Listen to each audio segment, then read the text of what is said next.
Número legal, em nome de Deus, declara aberta a presente sessão, solicitando a redatora para fazer a leitura da ata da sessão anterior. Ata da 29ª Sessão Ordinária da Primeira Câmara do Tribunal de Contas do Estado de Alagoas. Aos 22 dias do mês de setembro do ano de 2022, no plenário das sessões do Tribunal de Contas do Estado de Alagoas, foi realizada a sessão ordinária da Primeira Câmara, sob a presidência da excelentíssima senhora presidente em exercício, conselheira Rosa Maria Ribeiro de Albuquerque, onde reuniram os senhores conselheiros. Conselheiro Rodrigo Siqueira Cavalcante, conselheiro substituto Alberto Pires Alves de Abreu. O Ministério Público de Contas esteve presente, representado pela douta procuradora Estela de Barros Lima Mero Cavalcante. Havendo número para deliberar, a excelentíssima senhora presidente em exercício declarou, em nome de Deus, aberta a sessão, solicitando a leitura da ata da sessão anterior, que foi aprovada. Não houve matéria na hora do expediente, passou-se para a ordem do dia. Relator, conselheiro Rodrigo Siqueira Cavalcante. TC 166/2011, TC 11.703/2022, aposentadoria e denúncia / representação, aprovados acórdãos número 903 e 904. TC 8325/2009, TC 9843/2015, TC 473/2017, TC 468/2017, TC 9486/2019, aposentadorias e auditorias, solicitados vista pela senhora conselheira Rosa Maria Ribeiro de Albuquerque. TC 339/2017, aposentadoria, retirado de pauta. Relator o conselheiro substituto Alberto Pires Alves de Abreu. TC 11.896/2020, TC 15.295/2014, denúncia e representação, aprovados acórdãos números 905 e 906. 19 processos referentes a contratos foram solicitados vistas pela senhora conselheira Rosa Maria Ribeiro de Albuquerque.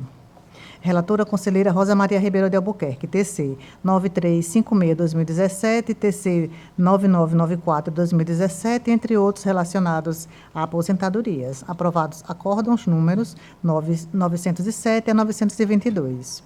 Não havendo mais processos a relatar, a excelentíssima senhora presidente em exercício facultou a palavra, não havendo quem quisesse fazer uso, em nome de Deus encerrou a sessão, convocando-os para a próxima no horário regimental. Em discussão a ata. Em votação, conselheiro Alberto. De acordo, senhora presidente. Conselheiro Sérgio. Senhora presidente, não estava presente à sessão, portanto, eu fico impedido de proferir sobre o mérito. Eu não sei se aprovamos nós dois. Sim, então aprovamos. Aprovada. Passamos, então, ao horário do expediente, facultando a palavra aos senhores conselheiros e à representante do Ministério Público para querendo fazerem uso da mesma. Não havendo quem queira fazer uso da palavra neste momento, passamos à ordem do dia para relatar, conselheiro Sérgio.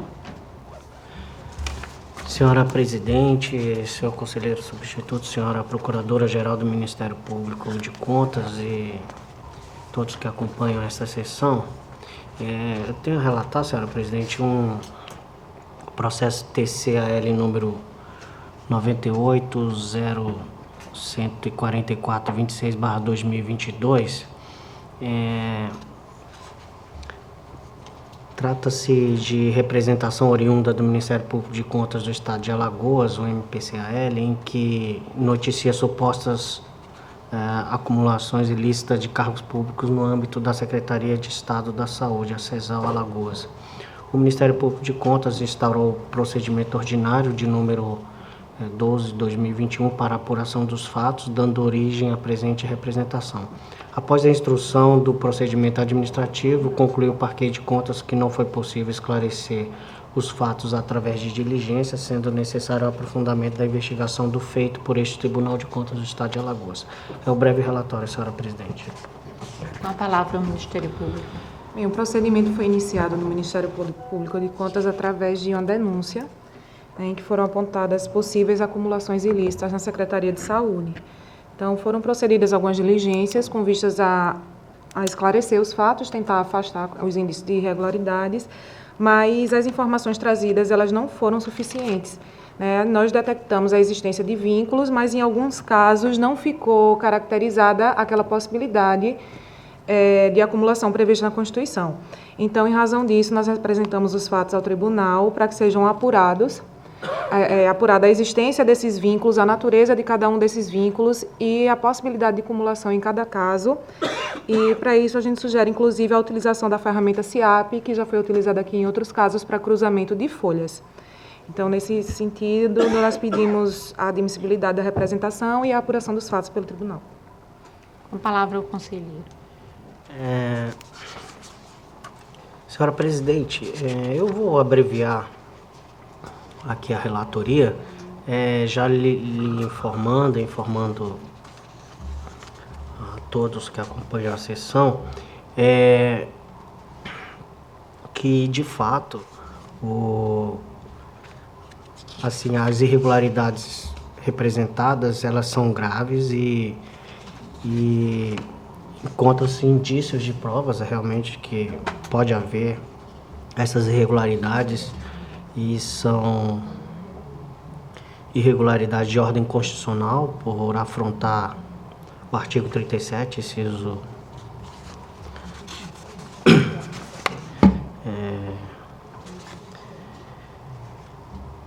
16, né? E artigo 38 também.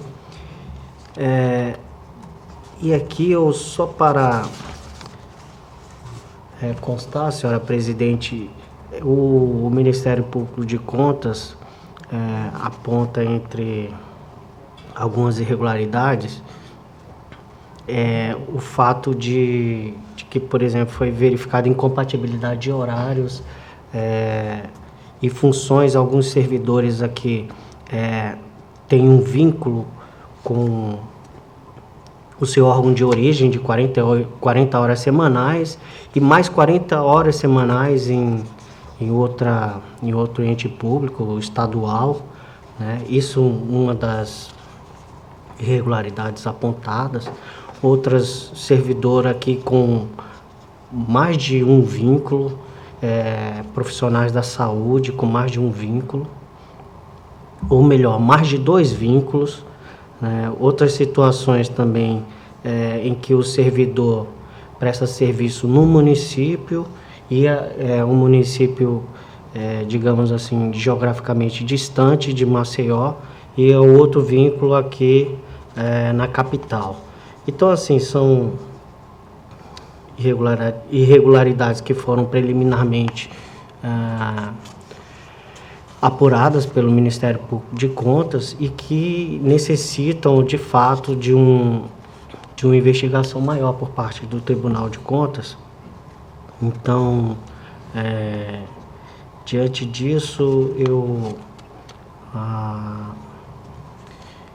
reconheço da presente representação, uma vez que preenche os requisitos de admissibilidade, né? E também proponho, né, o voto aqui por determinar a diretoria técnica dessa Corte de Contas, que no caso, por se tratar da Secretaria de Estado da Saúde, né, seria a DEFAFON, para que proceda a instrução dos autos com a finalidade de verificar a procedência das irregularidades representadas, podendo, para tanto, realizar diligências, audiências, citar representados, solicitar documentos, informações, consultar bancos de dados e tudo mais que o Ministério Público de Contas propõe, requer, na verdade,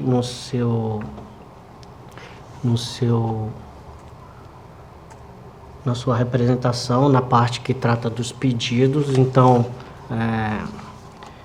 eu também, acatando essa requisição do Ministério Público de Contas, eu proponho o voto no sentido que seja acolhida e também, por dar ciência da presente decisão aos representados e, por fim, publicar a presente decisão no Diário Oficial Eletrônico dessa Corte de Contas. É como propõe o voto, senhora presidente.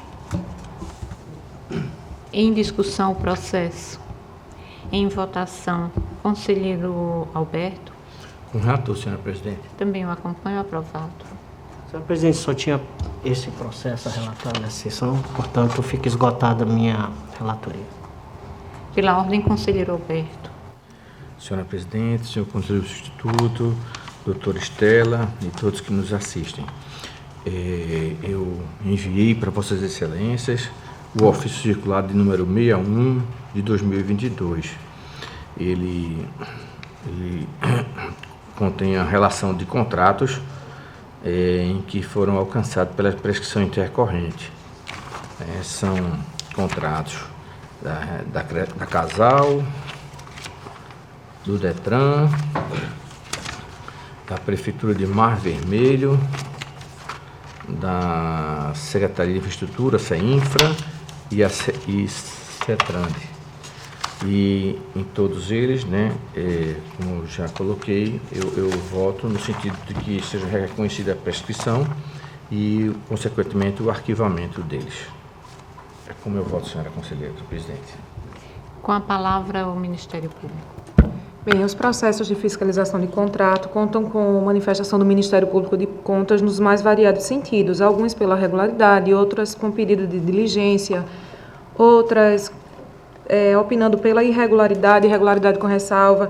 Entretanto, o conselheiro relator observou a ocorrência da prescrição intercorrente após a realização dessas manifestações, o que torna sem sentido a continuidade do processo, uma vez que obstado o exercício da pretensão punitiva pelo tribunal. Então, nesse sentido, nós acompanhamos a proposta trazida pelo conselheiro relator. Em discussão, os processos. Em votação, conselheiro Sérgio. Acompanho o voto do relator, senhora presidente. Também o acompanho, aprovados. Com a palavra, o conselheiro. Senhora presidente, passo a relatar o processo de registro de ato de pessoal e aposentadoria que foi enviado pelo ofício circular número 63 de 2022. Trata do processo 14741 de 2016, o Fundo Municipal de Previdenciário Municipal de Maribondo, chamado FUNPREMA, onde o interessado é o senhor Antônio Domingos Alves. Resumidamente, eu voto no sentido que seja ordenado o registro da portaria 108 de 20 de setembro de 2019 em favor da aposentadoria por invalidez do senhor Antônio Domingos Alves, alcançado pelo tema 445, da segurança jurídica, passagem do tempo e legítima confiança. É como eu voto, senhora presidente. Com a palavra, o Ministério Público. Bem, como a proposta ela tem fundamento no tema 445 do STF, não há necessidade de adentrar no mérito, Não, inclusive, eu nem tenho em mãos o parecer que foi exarado nos autos pelo Ministério Público de Contas. E como já informei em sessões anteriores, em se tratando de processo da primeira Procuradoria, nós solicitamos o envio ao MPC, mas no caso o conselheiro já informou que não é o caso. Então, nós seguimos também o entendimento do conselheiro em relação à aplicação do tema 445. Em discussão, o processo. Em votação, conselheiro Sérgio. Com o relator, senhora presidente. Também o acompanho, aprovado. Senhora presidente, passo agora a relatar dois processos de representações / denúncias. O primeiro processo é o de número 11.531/2020. A unidade responsável é a Prefeitura de Canapi, mas adentrou nesta corte através da ouvidoria do Tribunal de Contas, onde tem como responsável o senhor Celso Luiz Tenório Brandão, exercício prefeito de 2013 a 2019, o senhor Vinícius José Mariano de Lima, exercício de 2017 a 2019, Gil Malta de Menezes, atual prefeito, e a senhora Késia Maria Rodrigues de Lima, presidente do IPREV Canapi, exercício 17 a 19 e a atual gestora. Trata-se de manifestação perante a ouvidoria desta Corte, processada como representação, em que narra possíveis irregularidades perpetradas pelo Instituto de Previdência de Canapi. Alega o denunciante que é professor do município de Canapi desde 1º de outubro de 2005 e, após ter trabalhado num período de 12 anos, foram acometidos pela síndrome da imunodeficiência adquirida, conhecida como AIDS, tendo solicitado junto ao Instituto de Previdência a concessão de auxílio-doença, devido ao seu quadro clínico, e, contudo, a solicitação foi negada, tendo que retornar ao trabalho. Narra ainda que manejou ação judicial buscando a concessão do referido auxílio-doença. Realizando a instrução preliminar, a ouvidoria instou a Controladoria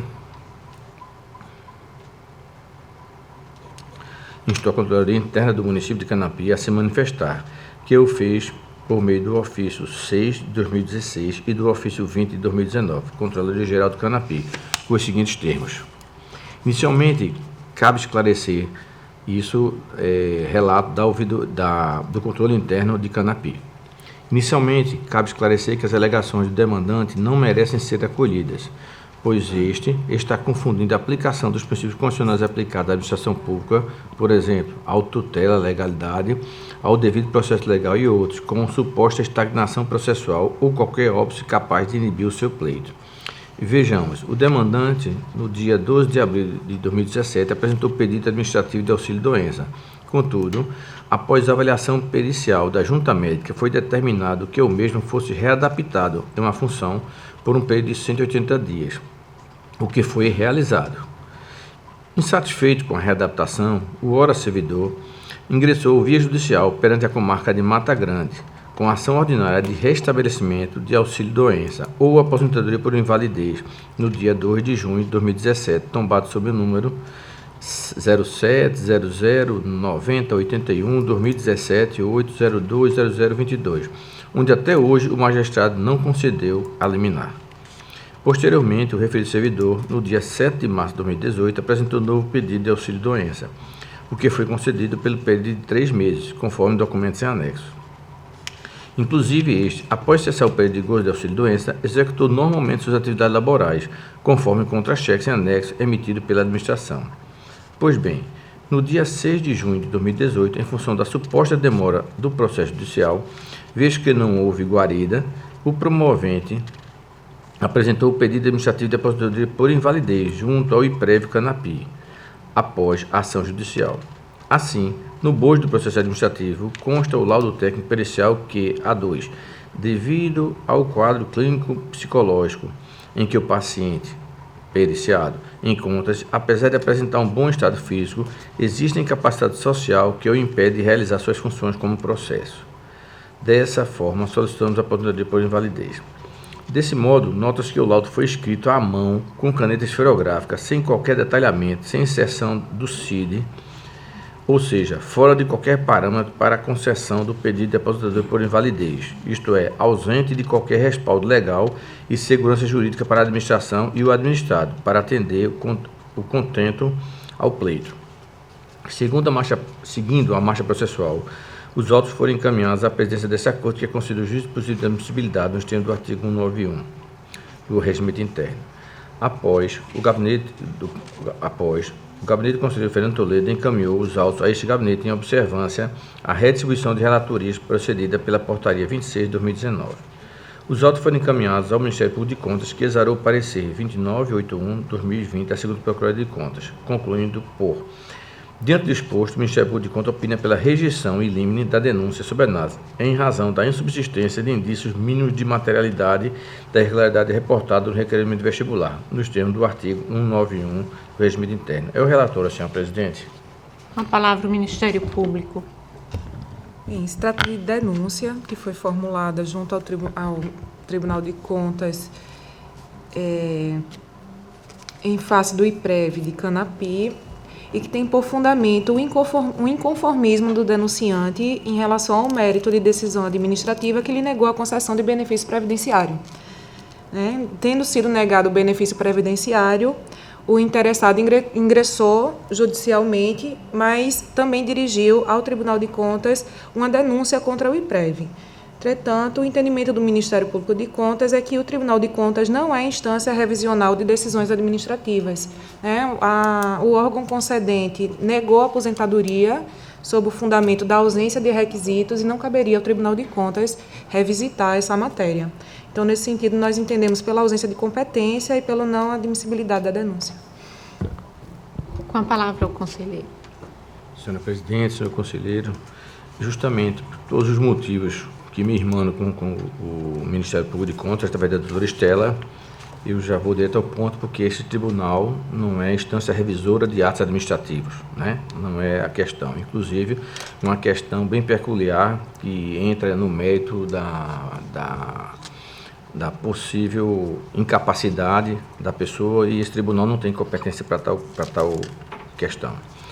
Então, assim, a ausência de requisitos exigidos da lei orgânica, no caso agora pelo quórum, né, eu voto no sentido de que a segunda Câmara decida não conhecer da representação porque não satisfeito os requisitos de admissibilidade da ciência da presente decisão aos gestores já elencados inicialmente, arquivar após cumpridas as determinações e a publicidade para o fim de direito, senhora Presidente, é como eu voto. Em discussão o processo. Em votação, conselheiro Sérgio. Acompanho o voto do relator, senhor. Também o acompanho, aprovado. Senhora Presidente, passo a relatar o último processo da relatoria de hoje.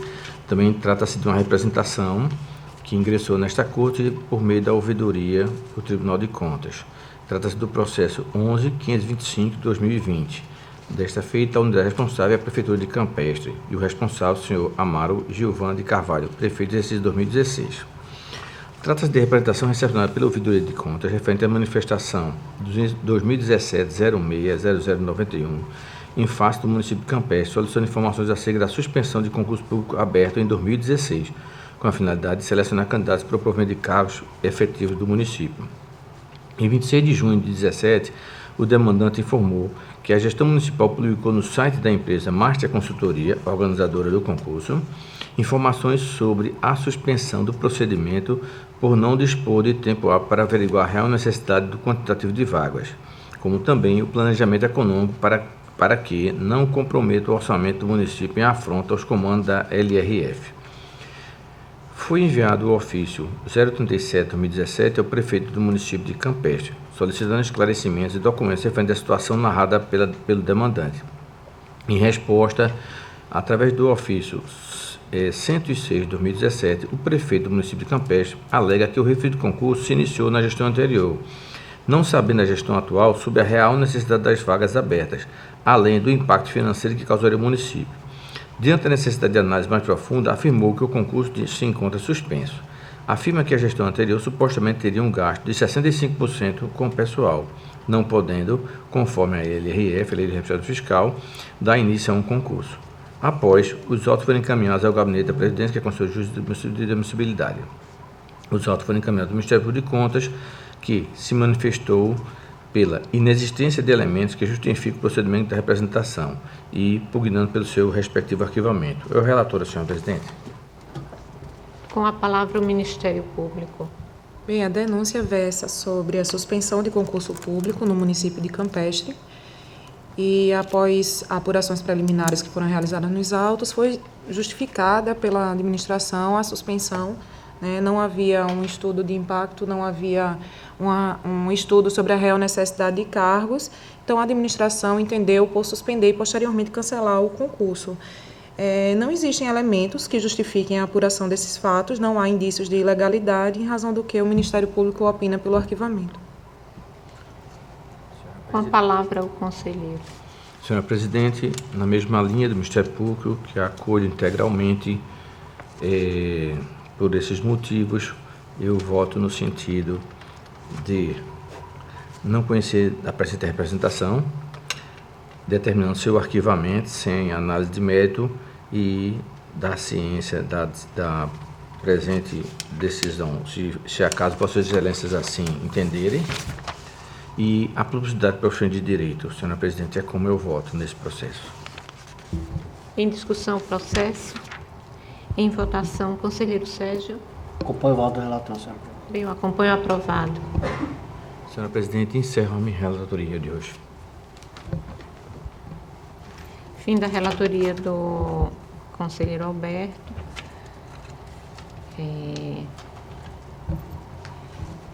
Eu estou sem processos para esta sessão.